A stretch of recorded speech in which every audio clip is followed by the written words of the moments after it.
The leader of the House is misleading this House. Mr. Speaker, he submits that the President has met all his promises to the nation. It is not true and it is not factual.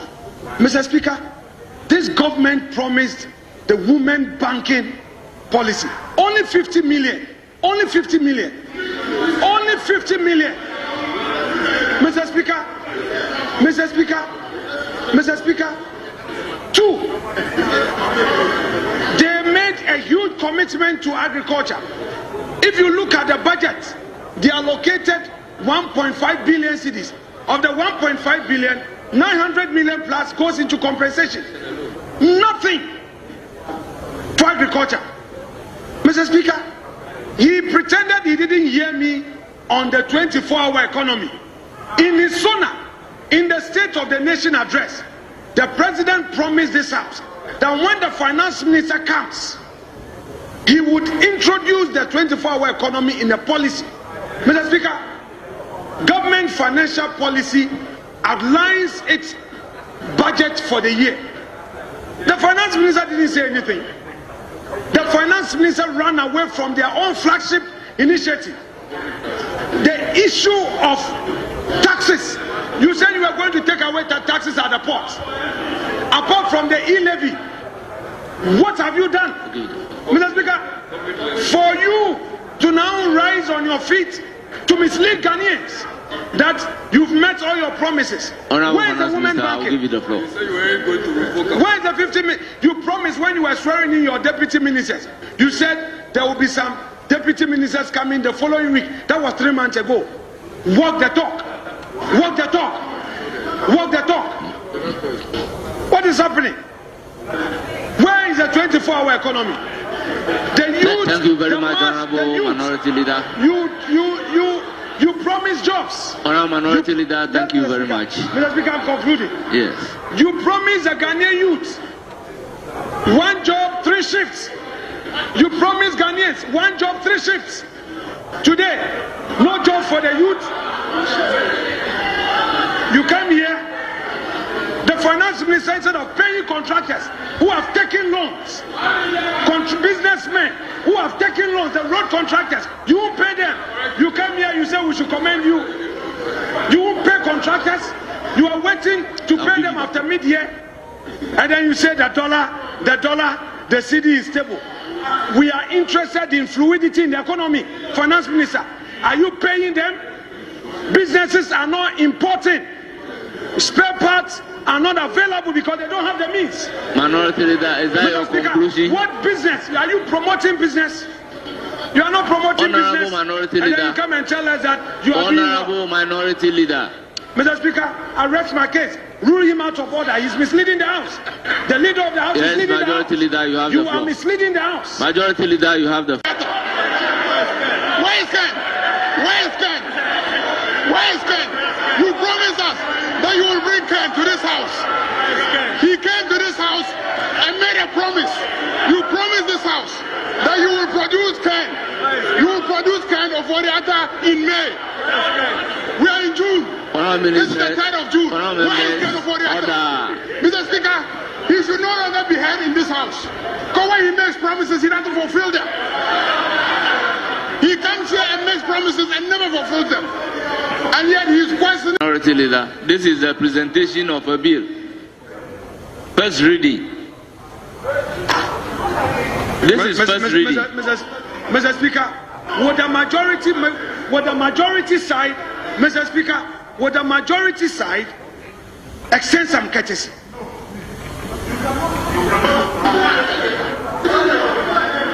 Mr. Speaker, Mr. Speaker,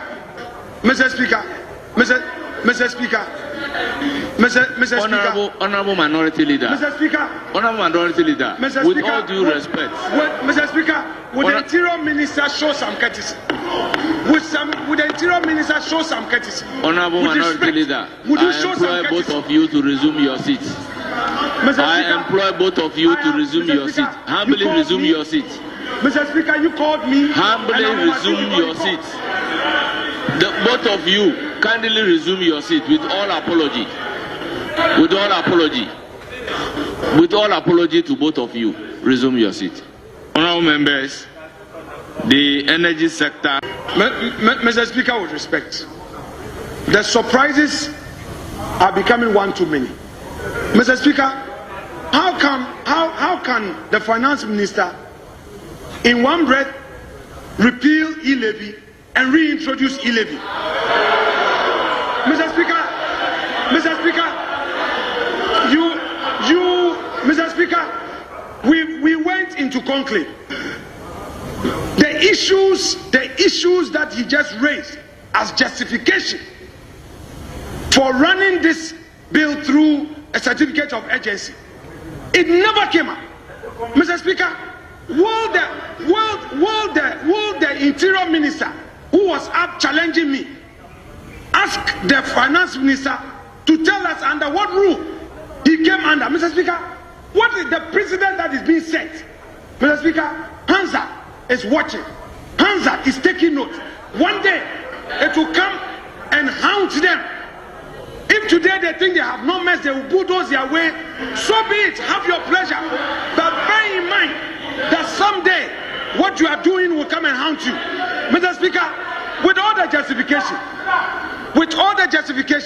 what stopped him from engaging this side of the house?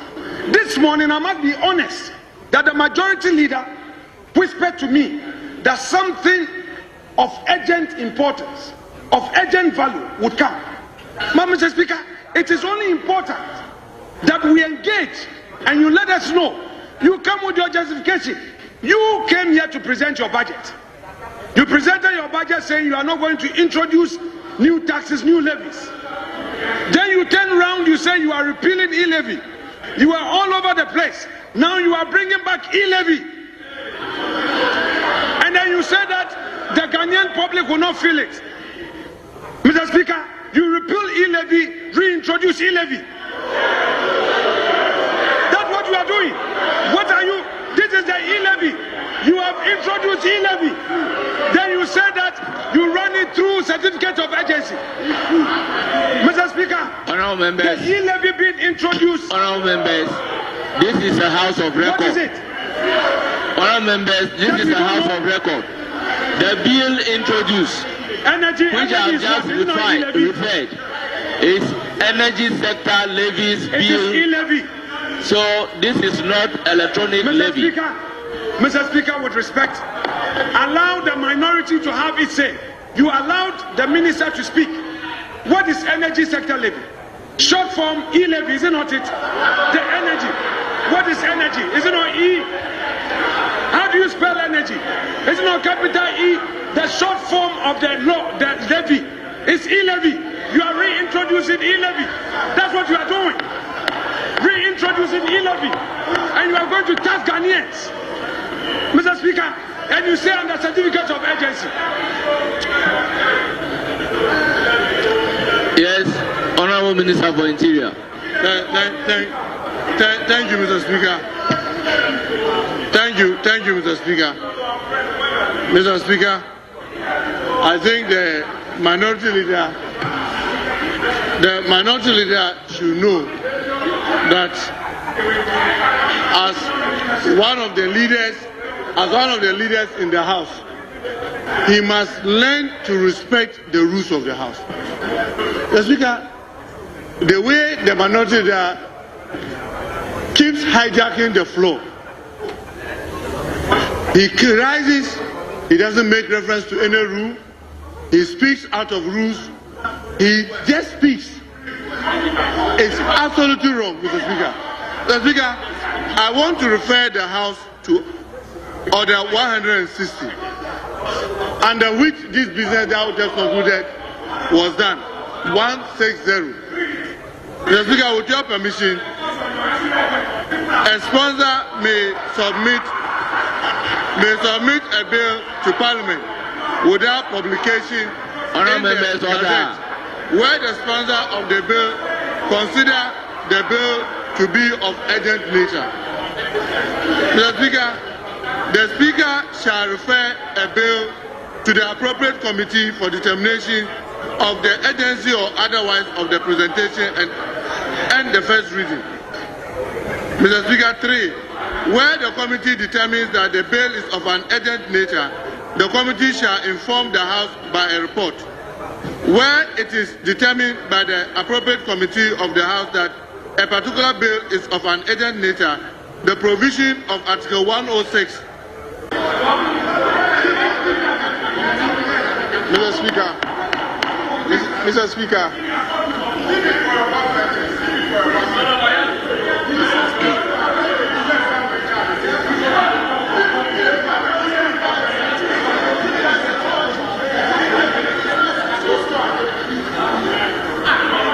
Speaker, I believe that each one of us here has a right to express a view. Mr. Speaker, one of the things we can all do to bring peace to this house is when we patiently hear one another. I got up and you recognized me, and it was not for me to say I want to debate it. Mr. Speaker, I expressed a concern, and the concern was because we always meet at conclave. Whatever we do in this house, there's always a pre-sitting discussion. The issue never came up. I only saw an order paper addendum being sprung as a surprise on us. It was a reason why I got up. Mr. Speaker, now, for Honorable Muntaka Mubarak, Honorable Minority Leader, you know, you would have been justified if you said exactly that. But you went further to say they are introducing e-levy. Mr. Speaker, may I finish? Mr. Speaker, you heard him in silence. Please hear me too. Mr. Speaker, for the Honorable Muntaka Mubarak, who I so much respect, to be on his feet, to use certain words the way he did. Mr. Speaker, I thought that Honorable Mahama Yaraga, getting up, would use the opportunity to address it, because, Mr. Speaker, he has been in leadership before. I will not want any of my colleagues here to be disrespectful to you. Never. We're here to debate. All I was saying was that the matter did not come up at pre-sitting. The majority leader whispered to me that the finance minister would bring up something. The energy minister had whispered to me that we would engage. All I was trying to draw the attention of the House to was that we were not pre-informed. For you to get up and to attack my person, that anytime I get up, I don't just get up to speak, I get recognition before. And if you, Muntaka Mubarak, who I so much respect, today you are Interior Minister, you want to hijack the leadership and then attack me? No, please, colleagues, all of you at the back bench, you know, one of the things I don't do is to disrespect you. Please, let's put all things aside, please, with respect. We are colleagues. If I raise the issue and you don't agree, get up and respond. I have been in that black seat before. I don't disrespect colleagues, and I am surprised. Honorable Muntaka Mubarak, those days, in the 6th and 7th Parliament, he was always concerned about the way Honorable Chairman Sabonsu. I can refer him to answer. How Honorable Chairman Sabonsu use certain words to describe certain matters, and he would always protest. I expect you not to be the one to be attacking me. I expect you not to be the one to be using certain words, and then when you get up you say you will withdraw. If you decide not to withdraw, I can force you, and I will plead with Speaker to get you to withdraw. Let Hansa have a record of what you have just done. And Honorable Ayeriga, we have just started. It's my job to also protect you from this side. If today a colleague of yours sees an opportunity to attack me merely because I'm raising a genuine concern, when the matter did not come up at leadership discussion, and Speaker allowed him to speak all out, and you think that it is not proper for him to do the needful, I'm not worried. As a minority leader, I expect more of such attacks, and more will come. It is a price I will pay for being a minority leader. If the intolerance level has said that, I will be attacked by no less a person than the Interior Minister, who I so much respect. Mr. Speaker, I leave him and all his words to posterity. Honourable members, we will make progress. The statement that behaving like a spoiled child is ordered to be expunged from the record. Yes, you will not grant it, so be it. Mr. Speaker, with the greatest respect, I will not allow certain precedent to be set. What is the purpose of this dispatch box? Clerk took the House. Advice Speaker, this dispatch box is for us. It's for us. This side is for us. We can choose to let any member use our dispatch box. What is happening here? Is it for the majority to determine, Mr. Speaker? No way. If they don't want to answer the question, so be it.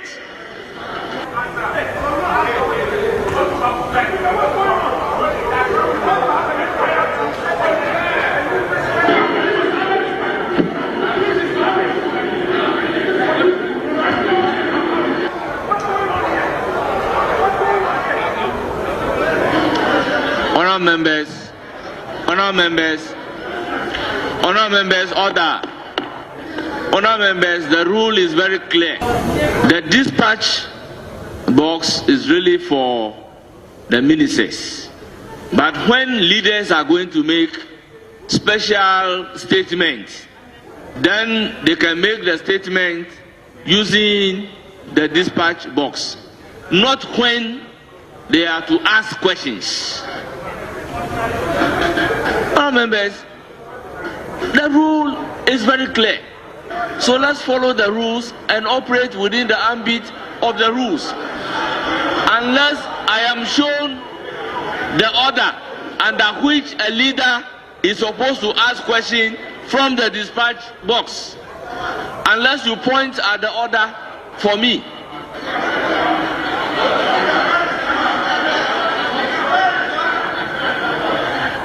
Mr. Speaker, is there any provision, is there any order that says that the minority leader must come into the dispatch board for a special statement? Which order says so?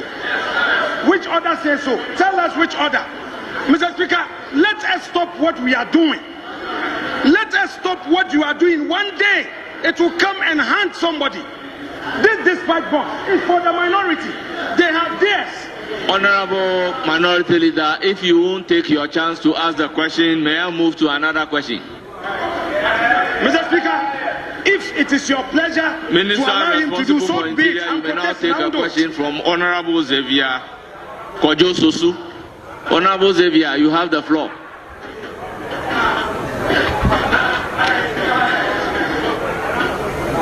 Speaker, I don't intend to debate you. I am opposed to the application from my colleagues for a simple reason that we have two dispatch boxes. One for the majority, one for the minority.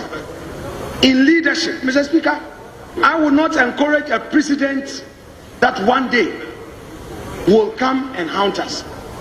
We, the five of us, at any point, if we want to use, or any of our members with the leave of leadership and with the indulgence of Speaker want to use the dispatch box, this side is for us. Now, for a member to say that there is an express provision in the standing orders, so a leader, if he chooses to be in the dispatch box to ask his question, he cannot, and he's being stopped. Mr. Speaker, I will not challenge you. I want everything to be for the record. I won't challenge you. I would protest and sit down. I won't challenge you, because this is strange. This is our dispatch box. This is ours. What are we doing to our democracy because somebody has overwhelming numbers? No problem, Mr. Speaker. If you accede to them, I will sit down. No problem. But it is sad. Let's be careful what we are doing to ourselves. This is our dispatch box. You are to rise and ask your question. Would you ask the question? Mr. Speaker, with respect, thank you very much. Mr. Speaker, with respect, I rise to ask the Minister of Interior the circumstances surrounding the raid on the residence of the former governor of Bank of Ghana, Dr. Ernest Addison, by 20 heavily armed operatives led by Richard Jakwa, Director of Special Operations at the National Security Secretariat on the morning of Wednesday, 19th March 2025. Thank you, Mr. Speaker. Yes, Honorable Minister, your response to the question.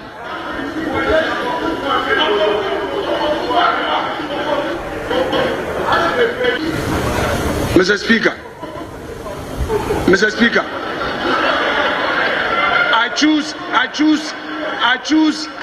choose where I would want to be. These are ours.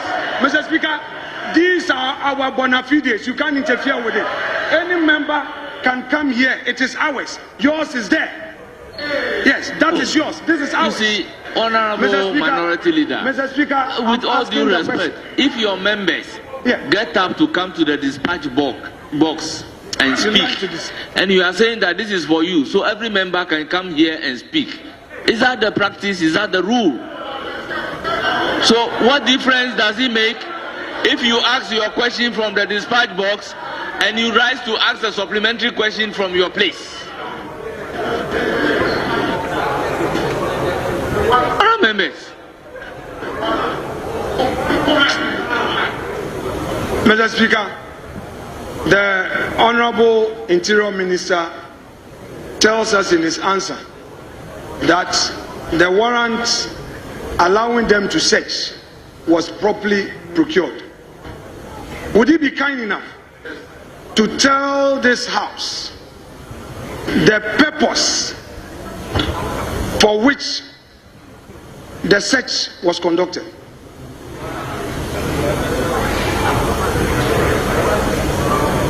The purpose for which the search was conducted? Mr. Speaker, it was to aid an existing investigation. Thank you, Mr. Speaker. Thank you, Honorable Minister. Mr. Speaker, the minister can choose to be evasive. That is his own matter. How can you be general? Honorable Minority Leader, you don't dictate the answer that the minister is supposed to give to your question. So where lies the case that the minister can choose to be evasive? Mr. Speaker, he is my former friend, and he knows. He's a former friend. Mr. Speaker, if he says that there was an application to the court, what it presupposes is that there was an affidavit accompanying. Mr. Speaker, you see the Attorney General. Honorable Member, he has provided an answer. Do you have any further supplementary question? Mr. Speaker, what he is saying is that there was an investigation and they deposed to an affidavit.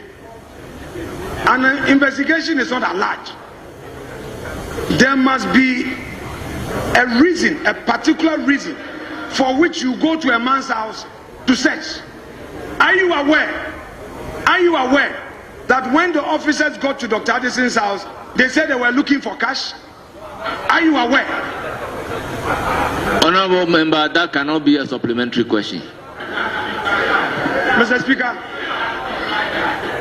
Speaker, with respect, is the minister aware that upon entering the premises of Dr. Addison, the officers did not comply with the terms of the search warrant? And if he's unaware, would he be surprised? Honorable Member, the officer has never said anything about complying with the warrant terms or not. Supplementary questions must flow from the answer given by the minister. Mr. Speaker, the minister said, the officers who executed the search warrant complied. These were his words. He said they complied. Mr. Speaker, he said they complied. They did so in accordance with law. I have heard they went with a warrant. Mr. Speaker, he has his answer. Can he share it with you? Because he said they complied. And I'm saying, would he be surprised to hear that they did not indeed comply with the terms of the order as he's telling this House? Yes, Honorable Majority Leader. Mr. Speaker,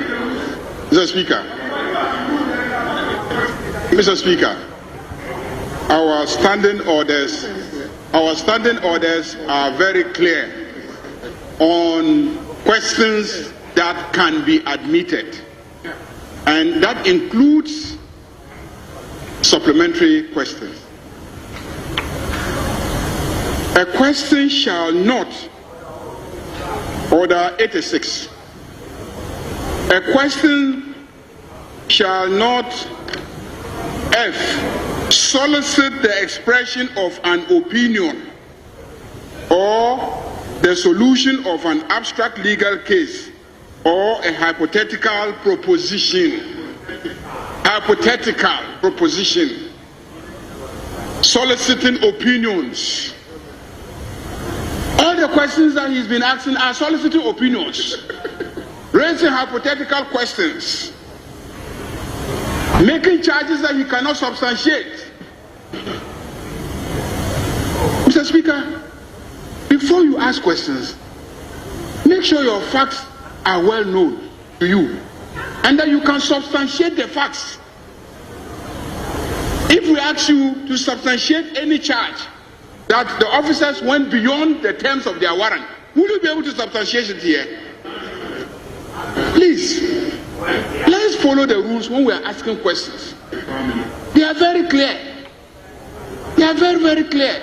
Let's read the rules and let's act according to the rules. It will make life easy. But when you try to go outside the rules and we try to stop you, then you start complaining that you are being gagged as a minority. I just want to add Order 89. 89?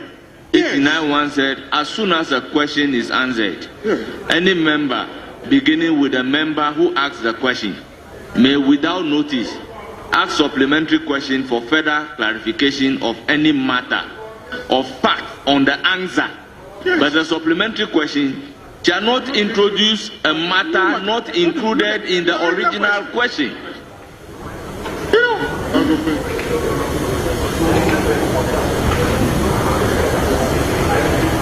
So let's operate within the rules.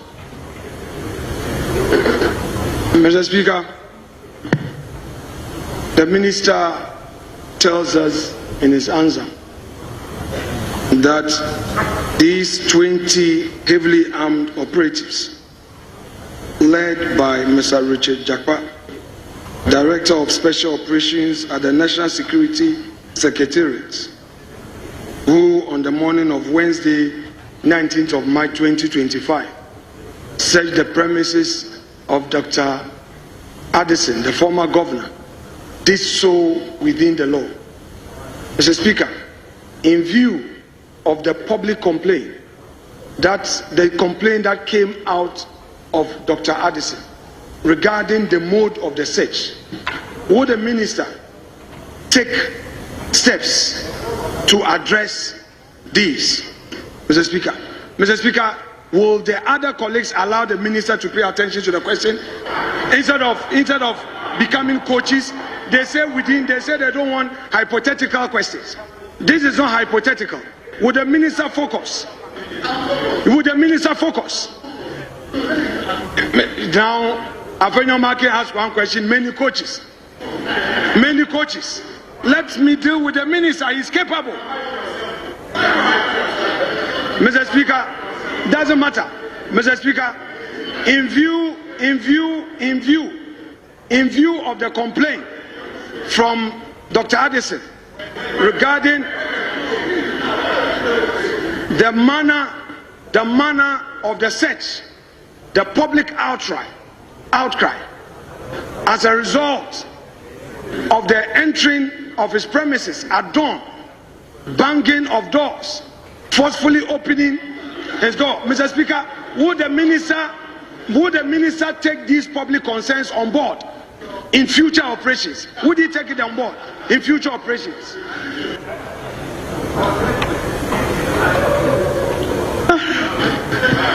Thank you, Mr. Speaker.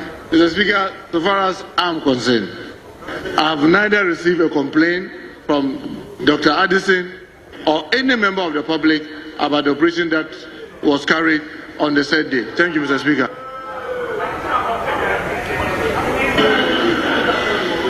Mr. Speaker, it is very rich It is very rich. Honorable Leader, be reminded of Order 89 too. Very well, sure. Mr. Speaker, I'm concluded. I don't have anything more apart from the last thing that I'm going to do. Mr. Speaker, it is very rich that the minister is telling this House that he is not heard of any public outcry regarding this action by the national security operatives. Be that the case, would he want to reach out to Dr. Addison to follow up on the excesses of the action of the national security operatives? Would he follow up? Honorable members, question overruled.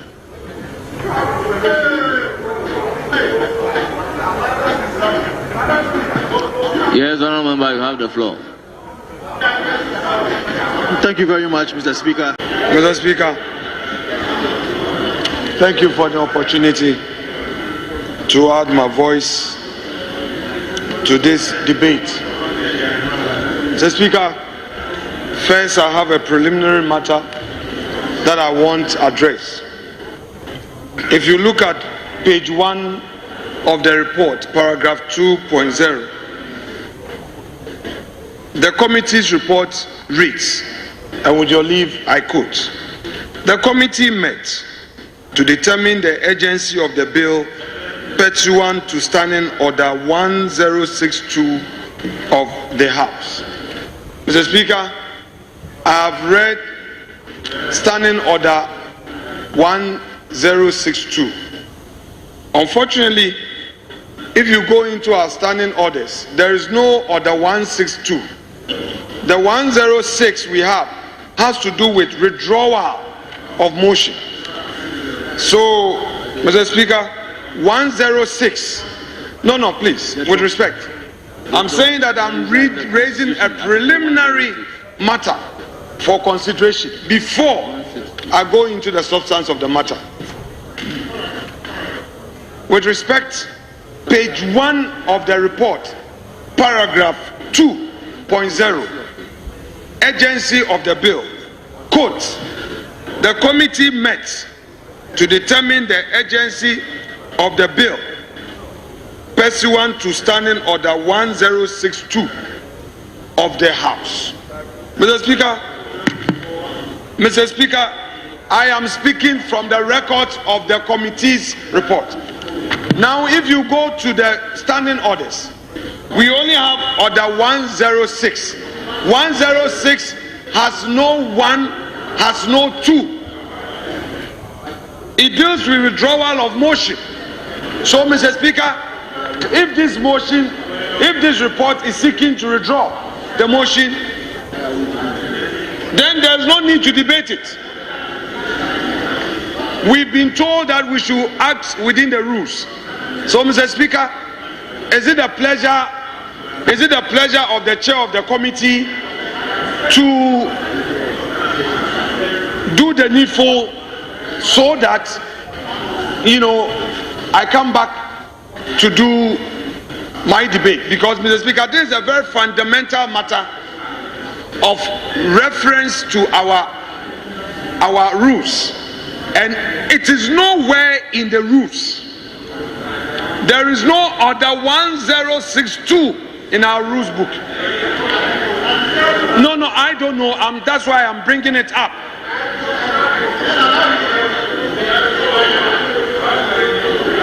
Honorable Chairman of the committee.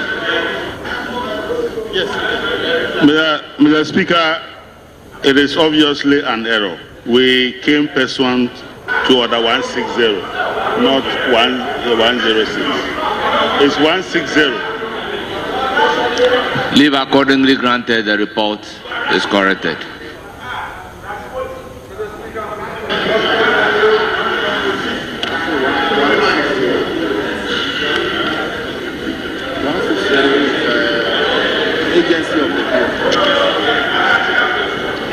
So, Mr. Speaker, from what the chair of the committee just did, is he relying on Order 1601 or 1602? Mr. Speaker, or 3? Which of them are you referring to? Mr. Speaker, I was very emphatic that that was an error, but we are coming under 160.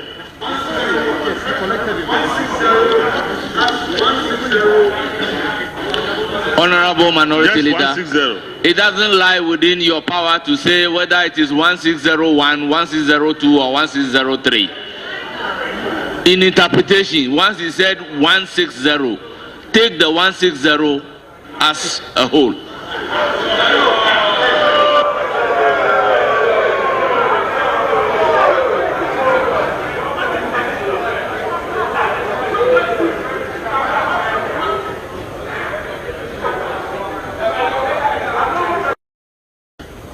Mr. Speaker, I just want to know from the chair the leave he sought and the corrections that he made pursuant to your leave. I think we've all heard him. So he's relying the paragraph 2.0 now reads order 160 of the House. Is that the case? Very well. Mr. Speaker, that being the case, I shall proceed to address the House on my own views in this matter. Mr. Speaker, first, this government from day one created a certain impression to the Ghanaian public that it's a government that consults. Unfortunately, this bill, which was just introduced to the House,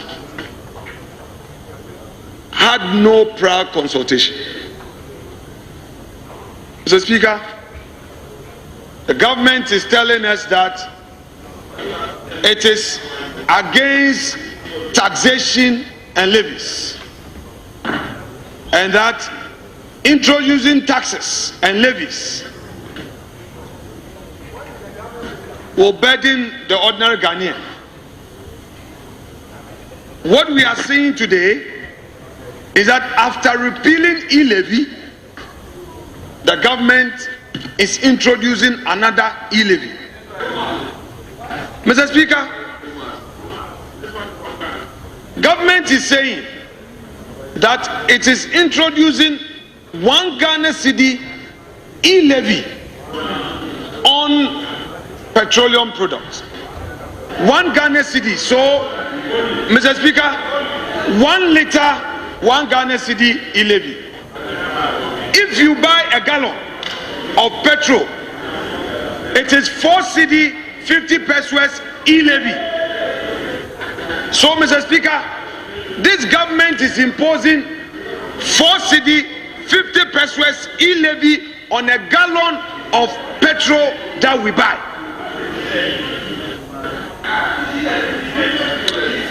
Yes, You Honorable have Abuja. energy, you said energy. Honorable Minority sector Leader, levy. I Oh, recognize Kwame, Honorable we Abuja. stood for, Mr. Speaker, Mr. Abuja spoke for 19 minutes. We all sat and listened to him.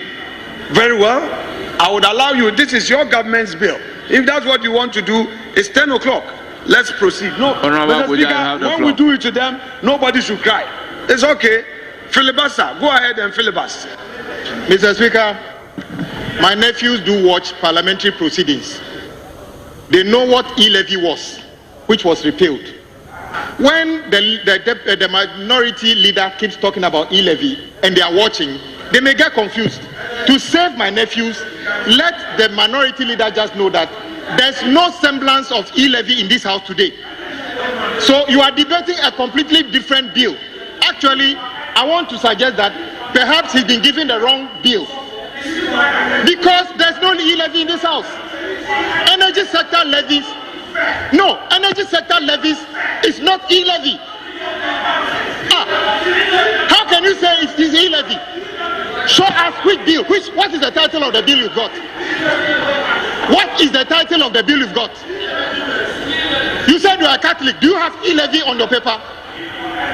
You say you are Catholic. Proof. Do you have any e-levy on your paper? You don't have e-levy. And people are watching. Why are you shaking your head? Why are you shaking your head? Do you have e-levy? Yes, you have. Mr. Speaker. Mr. Speaker. Kwame, we are all Saturday bonds. But yours is just too much. Mr. Speaker, when the Akufo-Addo government introduced the electronic transactions levy, you never referred to it as electronic transactions levy. Was there anything like e-levy in the law? Was the law setting e-levy? You see, you are now crying. Mr. Speaker, this is an e-levy. I would call it e-levy. E-levy go, e-levy come. That's what you're doing. Now, you said that you have repealed the e-levy which was on Momo transactions. You have now.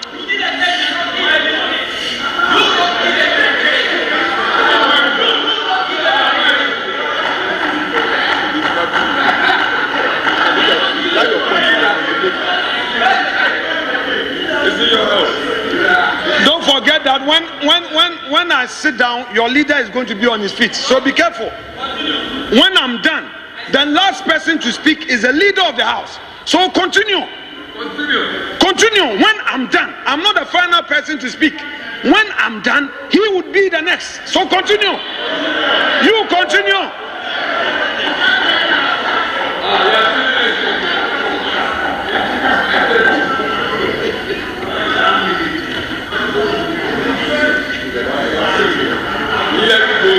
Mr. Speaker,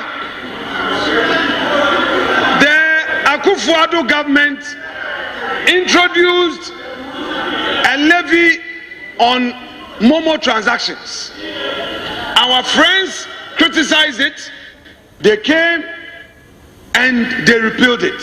It's a matter of fact. Today, this same government, after repealing e-levy, has introduced another e-levy which is more burdensome than the one they repealed.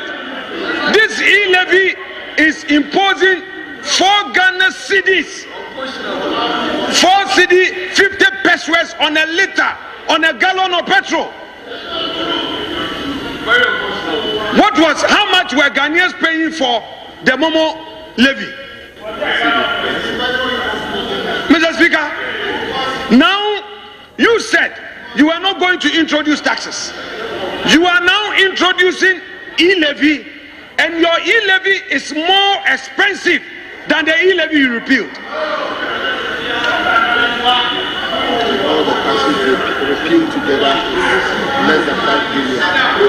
If you put all the taxes, the e-levy you repealed, how much Ghanaians were paying for that e-levy compared to how much Ghanaians will pay? You have said, I'm not the one saying so. Please, if you go to your report, the report is talking about the amount to be expected in this. Look at page 4, paragraph 8.0. Your e-levy is going to impose a huge burden that will cost the Ghanaian taxpayer in excess of 5.7 billion cedis. The e-levy that you repealed was less than 2 billion. The e-levy that you repealed was less than 2 billion. The e-levy that you are imposing now is 5.7 billion plus. Mr. Speaker. Honorable Sweeney, I believe you are being interruptive. Please resume your seat. Honorable Sweeney, kindly resume your seat. I take offense from the statement that have you taken my girl. Mr. Honorable members, we are honorable members, we must behave as such. Honorable Sahin, you have the floor. Mr. Speaker, you didn't add the Togbi to it. It's Togbi or sign, you know. Mr. Speaker, Mr. Speaker, Suini is your own friend. Sometimes you should take it easy, he's your own friend. Though sometimes you don't call him. That's why he said you've taken his thing. So if you've taken his thing, give it to him. You have the floor. You have the floor. Very well. Very well. Mr. Speaker, they are today imposing 4 cedi 50 pesos on a gallon, on each gallon of petrol. On each gallon of petrol, you are imposing e-levy of 4 cedi 50 pesos. Mr. Speaker, I want to read portions of the report.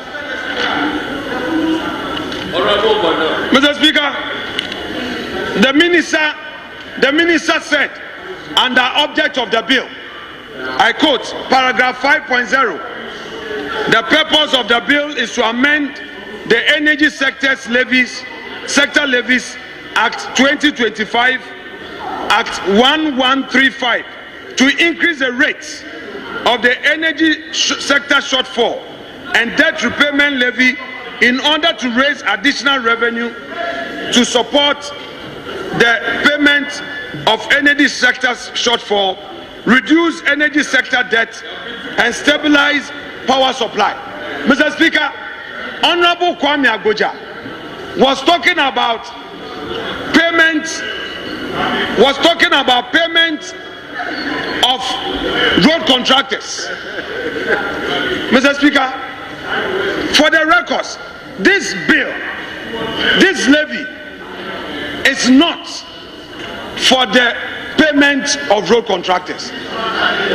Mr. Speaker, this e-levy is going to pay for the pay or take contract that you signed in 2015.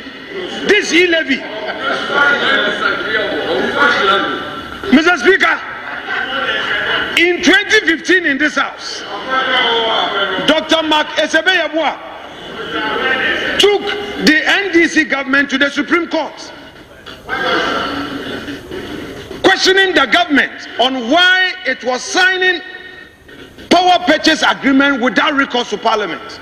This government defended its action and said that, well, ECG had its own board, and to the extent that ECG was a limited liability company, albeit government being a sole shareholder, they could do their own business, and the Supreme Court upheld that argument for them, and that is why all those contracts were signed. Can you tell us how many power purchase agreements were signed by the Akufo-Addo government? Can you? Because the Akufo-Addo government was paying for the power purchase agreement you signed and bequeathed it. But Mr. Speaker, I will not be hypocritical. I know my friends have not played the game fairly, but I will take it from the ending part of Kwame Agboja's submission, that let's look at Ghana, and I would raise my submissions from there. If you fail to be honest with the people, this is your shame. In fact, this night is a night of shame for you guys. E-levy, you repeal, you introduce e-levy. I am surprised Honorable Jinapor is not in this chamber. When he came into office, he talked about the challenges at ECG, and I'm with him on that score. Mr. Speaker, the time has come for us as a political class to look at the institutional failures and address them. If Honorable Minister of Energy comes to this house introducing reforms, I will be the first to support him. If he comes to do politics, saying that during your time it was 22% transmission losses and our time is 40%, that is the usual politics. Now, the mistake you are making is that imposing these levies without addressing the challenges at ECG. Mr. Speaker, square one. Mr. Speaker, I want colleagues, I have chaired that board. And the problems of that institution,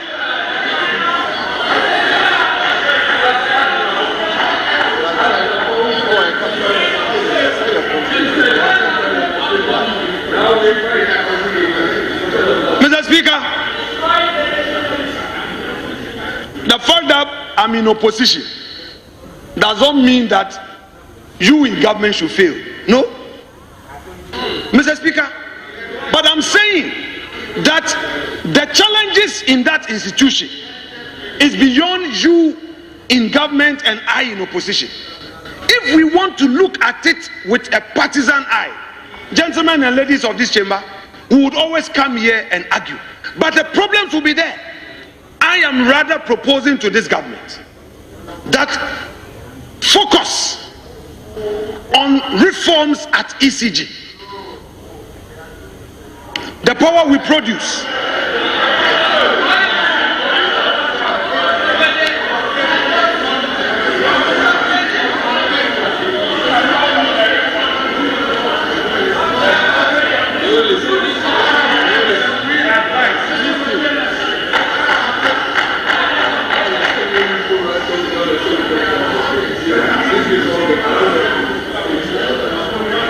Mr. Speaker, I want to encourage this government to focus on reforms at ECG. There are fundamental challenges there. From the point where people consume the power without paying.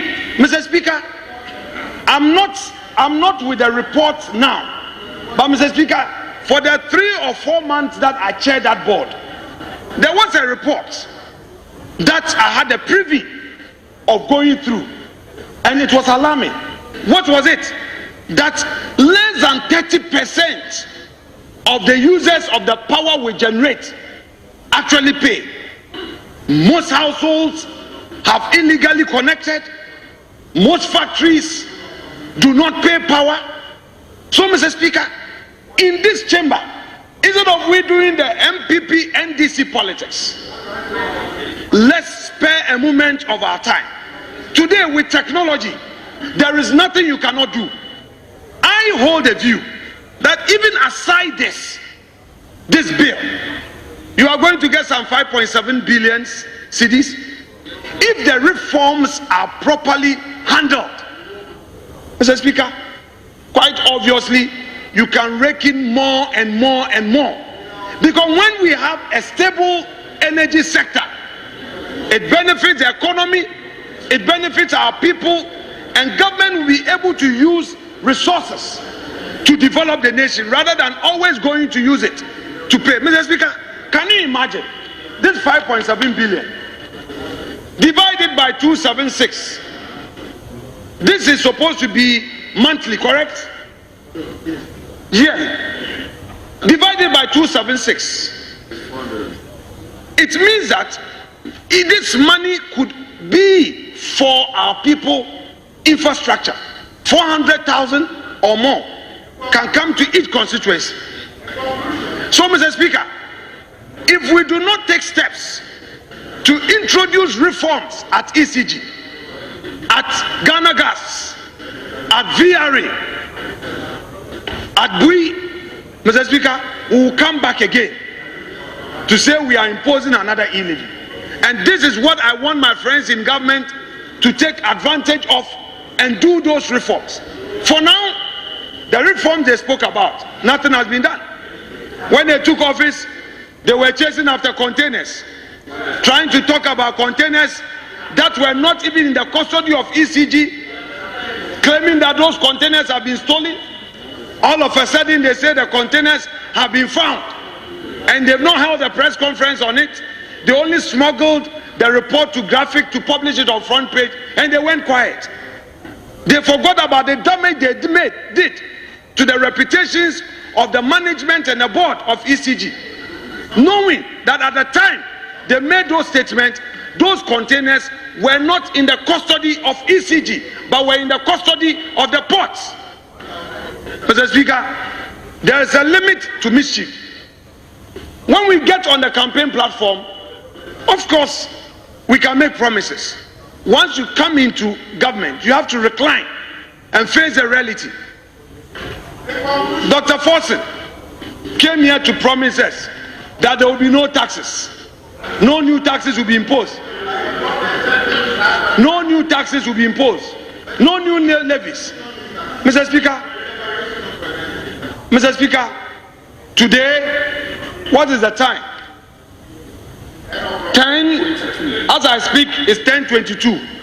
In the dead of night, Ghanaians, I suspect, with this application to take the bill through the motions and the certificate of urgency, the intention of the leader of government business is to do this thing in the dead of night like they did in the gold board one.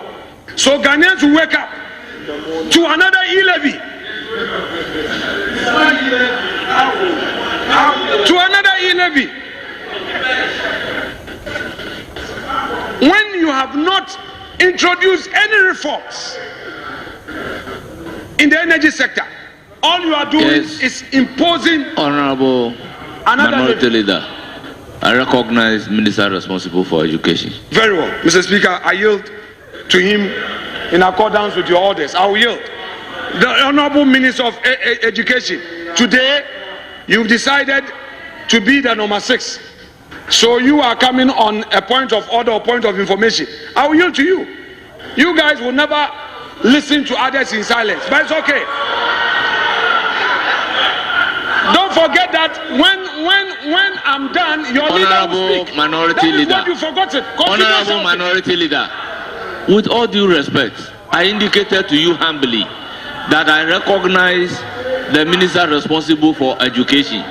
So please, kindly resume your seat and let's hear him. Mr. Speaker, I will resume my seat. Bear with me a moment. Mr. Speaker, I can take heckling, but where backbenchers are throwing their left hand and shouting, that is unacceptable. Therefore,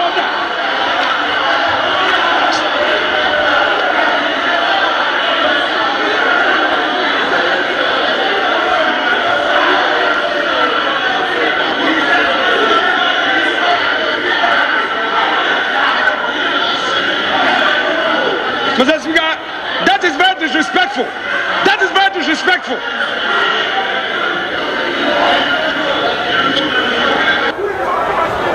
Yes, Honorable Minister for Education.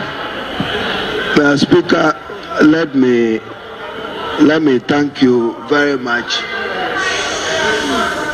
The Honorable Minority Leader knows that when the leader is on his feet, it must be very compelling for me to come on a point of order. Mr. Speaker, I do so on 2 counts. One, repeatedly he stated that this government must undertake necessary reforms and that this government is failing to undertake the reforms. Mr. Speaker, I just want to assure him that President Mahama, as President of the Republic, has given cabinet approval for private sector participation in electricity akin to the PDS Field Initiative, which is a major reform decision to open up electricity company so that efficiencies will improve. Mr. Speaker, the second count of my point of order is when the leader says that certificate of urgency.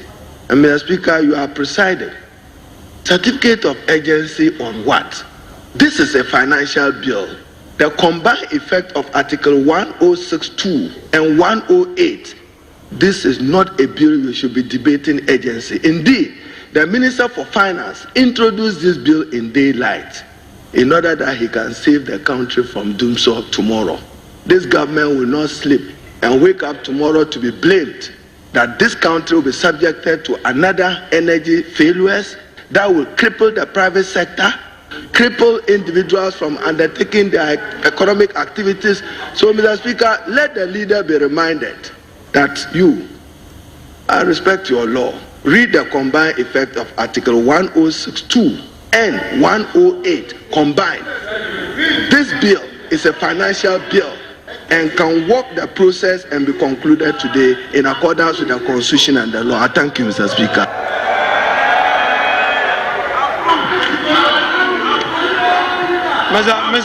Mr. Speaker. Yes, Minority Leader. Mr. Speaker, the former leader, Mr. Speaker, the former leader of this House and now Education Minister knows how much I respect him. And even where I disagree with him, I am measured in my disagreement. Mr. Speaker, the issue of certificate of agency is not mine. It's born out of records. And he knows that my law has never rusted. My law has always been live and active. Mr. Speaker, I referred to the report. The report at page 1, paragraph 2, talks about agency of the bill. That was what I was referring to. So I disagree with him. I don't want to use the word he's wrong. I disagree with him when he suggests that I am arguing the matter of certificate of agency. That is what the report is saying, not me. Two, it is also your submission that there's a cabinet approval. Honorable Minister, this House is not part of cabinet. The Minister of Energy is a member of cabinet. If there is any such reform, it is his duty to introduce it to this House. He is to apprise the House. And I believe that if this government is minded by its own reforms, this government will rather implement the reforms before introducing any new tax. If you believe in your own reforms, you would implement the reforms. And I'm saying that we in the minority are ready to support if you mean a genuine reform. Mr. Speaker, why do you say you are repealing e-levy and reintroducing e-levy? Mr. Speaker, let me read paragraph 7 of the report. Quote, the committee observed that the power sector is the biggest economic and fiscal risk presently faced by the country, and this could lead to major outages in the country if it is not addressed immediately. Mr. Speaker, the committee got it wrong. What we know is that since this government assumed office, there has been a return of Dumsor. We know that Dumsor is back. Your energy committee members acknowledge this at a workshop. Your own side, the majority side, publicly spoke about this. So why are you pretending in your report? Why is it that in your report you are saying that Dumsor is yet to come and you are introducing this bill to save the situation? Be honest. When you campaign and you say all manner of things, including 1 job, 3 shifts, including 24-hour economy, and then when you get the opportunity, no 1 job, 3 shifts.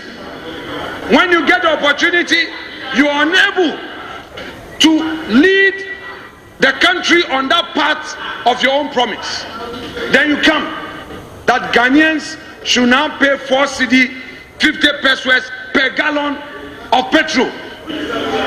That's your only solution. It is more expensive because the e-levy and Akufo-Addo was less than 2 billion.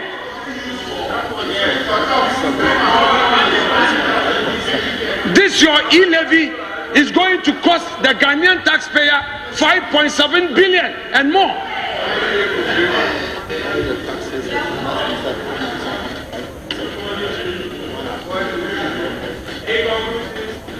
Mr. Speaker, if you go to paragraph page 4, under the same paragraph 7.0,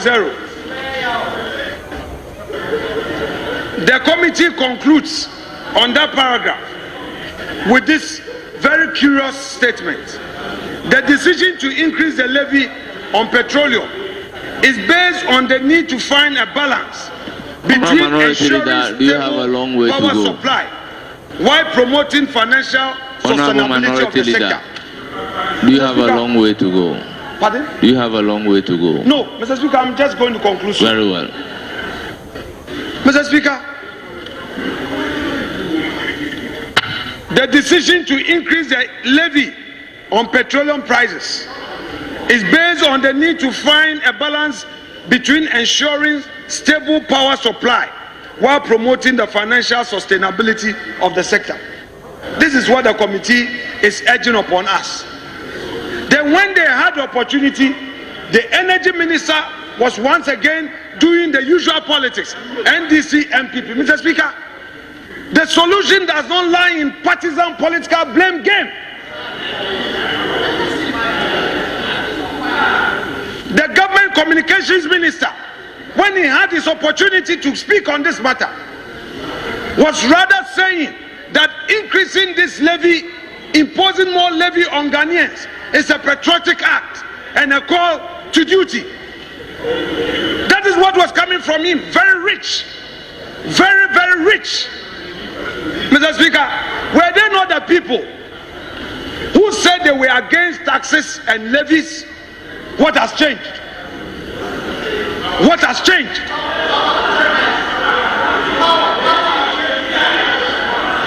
Today, you call it a mess. Today, you call it a mess, but you've forgotten that is the same power purchase agreement you signed in 2014 and 2015 that you are coming to pay for. Tell us two power purchase agreements that Akufo-Addo government signed. Tell us two. Tell us just two. All these power purchase agreements that you are complaining of were signed by you under the John Mahama administration 2013 to 2016. Those were the agreement you signed. Mr. Speaker, our side, per the views we expressed at paragraph 10, the minority opinion, Mr. Speaker, I re-echo the fact that it is our contention that it is not appropriate to impose additional burden on Ghanaians having regard to this government's own public views on taxation. If the government found the need to repeal e-levy, which was lesser an amount, less than 2 billion, why would the same government, claiming to be a caring government, now impose 5.7 billion more under e-levy? Mr. Speaker, this is not a solution. So we are opposed to this. We hold a view that, Mr. Speaker, this is not an urgent matter. The government should engage in broader consultation with stakeholders in the sector, not to take advantage of the sleeping hours of the Ghanaian public. Many Ghanaians are asleep. I don't know whether it's because of this that they said today we are sitting at 2 p.m. It is getting to 11. They don't want Ghanaians to participate in this matter. Mr. Speaker, if this government is minded, it should place this bill on ice. Let there be proper consultation. Let us discuss the reforms, the gains in the reforms, as Honorable Harun Adruso has just told us, so that if after the reforms there are still some gaps, we can come together and sit to discuss this. But Mr. Speaker, for now, if they want to use their numbers, there's one thing I want to assure them, that we are going to take them through the necessary processes in accordance with our rules, and they cannot think of railroading this bill. like they did in the gold board. It will not happen. You will not have your way. The people of Ghana must be heard. You must engage them and ensure that the proper consultation is done. Counting your numbers, you don't have the numbers.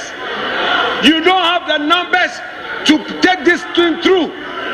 Look at all the empty seats. You don't have the numbers, so don't attempt. We are going to ensure a head count, and we've counted you already.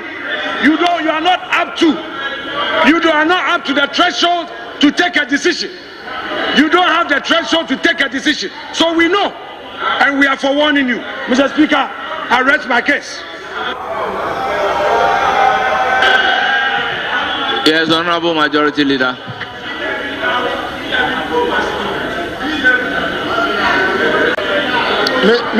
Mr. Speaker, no, he said that.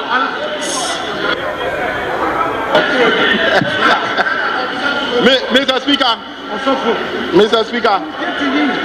Speaker, I think the procedure in which you put the question was under 151. 1511 says that when the question has been put by the Speaker at the conclusion of the debate, the vote shall be taken by voice indicating yeah or no. And that is why after 151, I am now challenging your decision under 1513. So in the circumstances, all those against the motion, rise on your feet to be counted. All those against the motion, rise on your feet to be counted. Mr.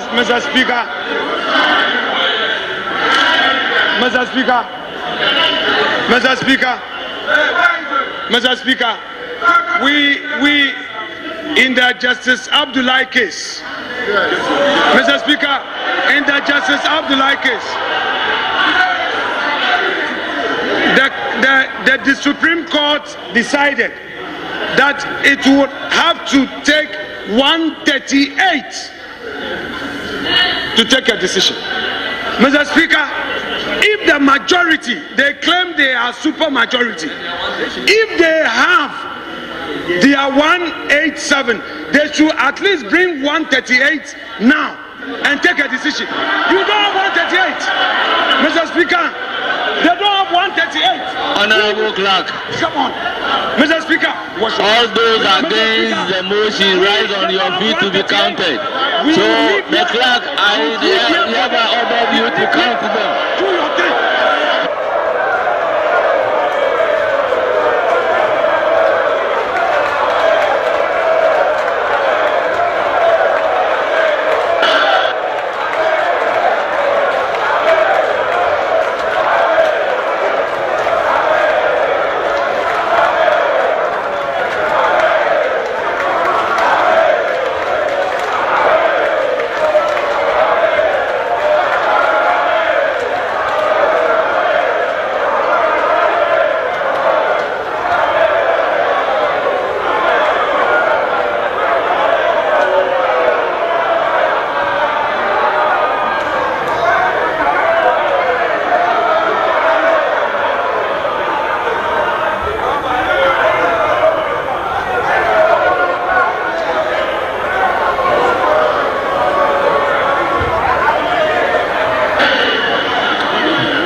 Kasa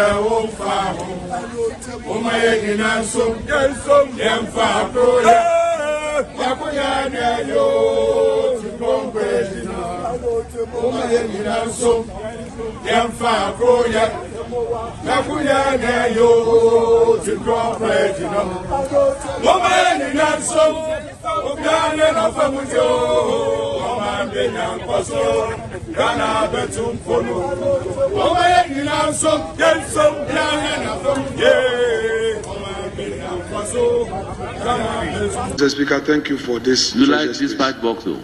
Don't worry. This is all we have here. Mr. Speaker, I rise to draw attention to the troubling delay in the declaration of the Ablekuma North Parliamentary result. It has now been nearly 6 months since the 2024 general election, and yet the people of Ablekuma North remain without a member of parliament. This impasse suggests a worrying collusion between state institutions and represents a disturbing failure of duty. Mr. Speaker, Ghana's democratic journey has been defined by hard-earned milestones. The adoption of the 1992 Constitution ushered in the Fourth Republic, enshrining the principles of constitutional governance, the rule of law, and the protection of fundamental human rights of all citizens. Over the last 3 decades, Ghana has conducted 8 successive general elections, leading to peaceful transfers of power and reinforcing our commitment to these democratic principles. The European Union Expert Mission, in its final report, affirmed that 2024 elections were generally well conducted and met most of Ghana's regional and international obligations for democratic processes. It is against this backdrop of democratic consistency affirmed by both domestic and international observers that the failure to declare the parliamentary results of Ablekuma North is alarming. Mr. Speaker, it is a constitutional scandal that nearly 6 months after the December 2024 elections, the people of Ablekuma North are still without a declared member of parliament, an inexcusable denial of their rights to representation under the 1992 Constitution. There is no known precedent under the Fourth Republic of a parliamentary election result being left undeclared for such an extended period after voting, after citizens have cast their vote to elect a member of parliament. This delay is a serious and dangerous departure from Ghana's democratic traditions and constitutes a blot on our democratic records. This situation is not due to any legal ambiguity or logistical incapacity. It is, quite simply, because the election task force, led by the IGP, has failed or refused to do its duty of securing the entire electoral process. This impasse raises serious constitutional concern as Parliament continues its legislative work without the full complement of elected representatives, effectively silencing the voice of the people of Ablekuma North in the deliberation of the 9th Parliament. This will not be tolerated in any serious democracy. Mr. Speaker, colleagues, under Ghana's electoral framework, the Election Security Task Force, chaired by the Inspector General of Police, is responsible for the security during the entire process of election, including the collation of results. The EU Election Expert Mission acknowledged the role of ESTF as central to ensuring credible electoral process. Yet, in this instance, the task force abdicated its duty at a critical moment, leaving EC without protection and allowing lawlessness to disrupt a fundamental democratic exercise. Following the conduct of the 2024 election, an officer of the Electoral Commission was reportedly forced to declare a candidate winner under duress. That premature and unlawful declaration was later annulled after it became clear that several polling station results had not been collated. Subsequently, a High Court ruling dated January 4th, 2025, unequivocally directed the Electoral Commission to complete the collation process. To date, that directive remains unimplemented. Mr. Speaker, on 17 January 2025, the Electoral Commission issued a statement explaining that despite formally requesting police protection for the recollation process, the Ghana Police Service failed to provide adequate security at the designated collation center. According to the Commission's official statement, this security lapse allows some party supporters to invade the premises, vandalizing property and threatening EC staff, thereby halting the process. Mr. Speaker, EC also reported that the supporters, led by the Greater Accra Regional Organizer of the National Democratic Congress, and that two unidentified individuals in military uniform without name tags were among the group. This disturbing development compelled EC staff to abandon their duties out of fear for their lives. Mr. Speaker, it must be emphasized that the High Court order not only directed the Electoral Commission to complete the process, but also mandated the Ghana Police Service to provide the necessary security and to enable the Commission to do so. However, this lawful directive has not been heeded too. Mr. Speaker, the EC statement makes clear that the Commission had written to the police requesting security for the continuation of the collation on 17 January 2025 at 8 a.m. On the morning of the scheduled exercise, however, the police informed the EC that intelligence suggested that the exercise must be put on hold, yet they failed to provide any protection at either the old head office designated as the collation center or the new corporate head office. Furthermore, in a recent high-level meeting involving the Inspector General of Police, the Electoral Commission, and the Election Security Task Force expressed optimism about finalizing the collation and declaring the parliamentary result. Yet, weeks after the meeting, nothing has changed. The people of Ablekuma North are still without a representation. Mr. Speaker, this is not a mere administrative delay. It is an affront to our democracy. The continued disenfranchisement of the people of Ablekuma North calls into question the commitment of our state institutions to the democratic process. State institutions give confidence to the populace when they stand up to their mandate. Is this a case of institutional collusion? Is this institutional apathy, or a calculated scheme to deny citizens their constitutional rights to representation? Or is the police simply refusing to discharge a constitutional obligation? Mr. Speaker, our democratic resilience has been tested in the past, notably during the 2012 and 2020 presidential elections. Petitions were sent to the Supreme Court. In both instances, the aggrieved parties sought redress through the court, and the Supreme Court adjudicated the matters transparently, reinforcing public confidence in their democratic institutions.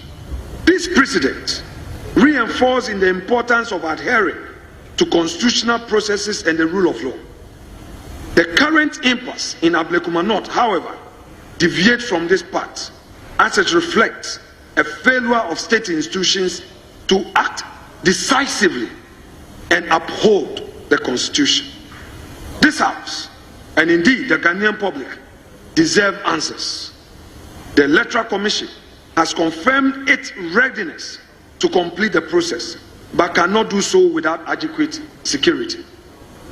The Commission is working round the clock to ensure that the people of Ablekuma North are not denied representation in this House.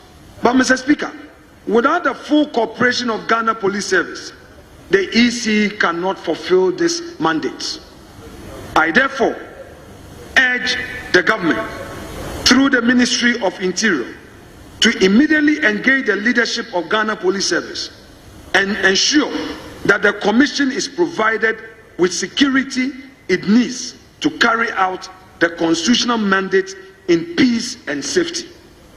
The Ghana Police Service has a duty to provide protection and to dictate, and not to dictate when or whether democracy should function. Mr. Speaker, this statement must not stand idle. This House must not stand idly by while citizens remain without representation for several months.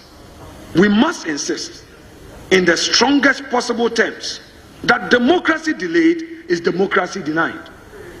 As the Ghana Bar Association rightly stated in its 2025 media conference, a vacuum has been created in Parliament due to the Electoral Commission's failure to declare the result, describing this delayed declaration as a democratic deficit, which must be addressed urgently.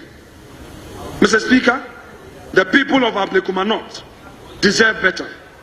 Their right to representation in Parliament is not optional.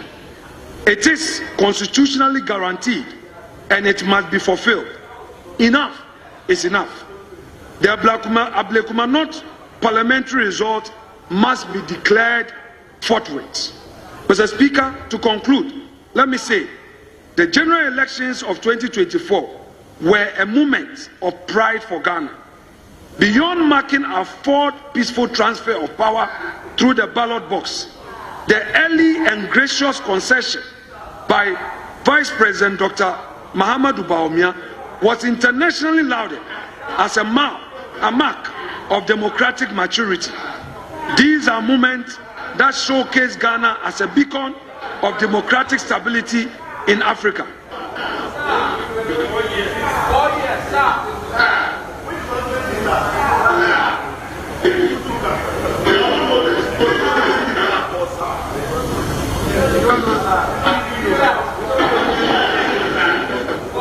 Honourable Minority Leader, please proceed.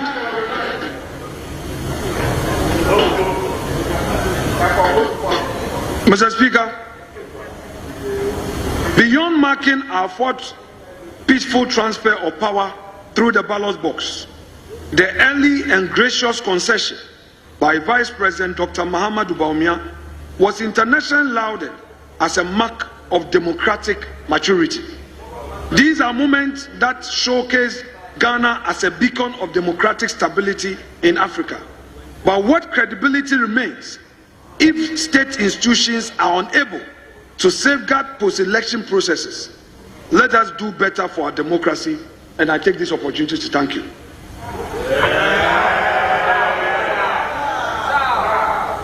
Honourable members, statement made.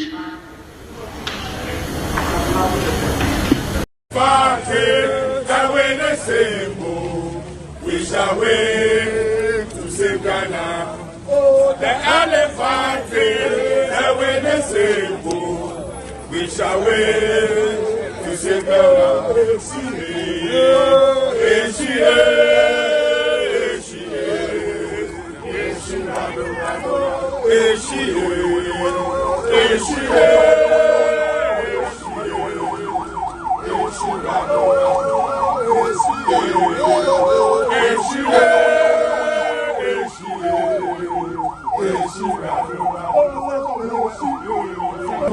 Menka say won't come home. No man you, no man you worry do. No man you, menka say won't come home. O my inanso, yemfa proya. Yakuya ne yo, tikombrejina. O my inanso, yemfa proya. Yakuya ne yo, tikombrejina.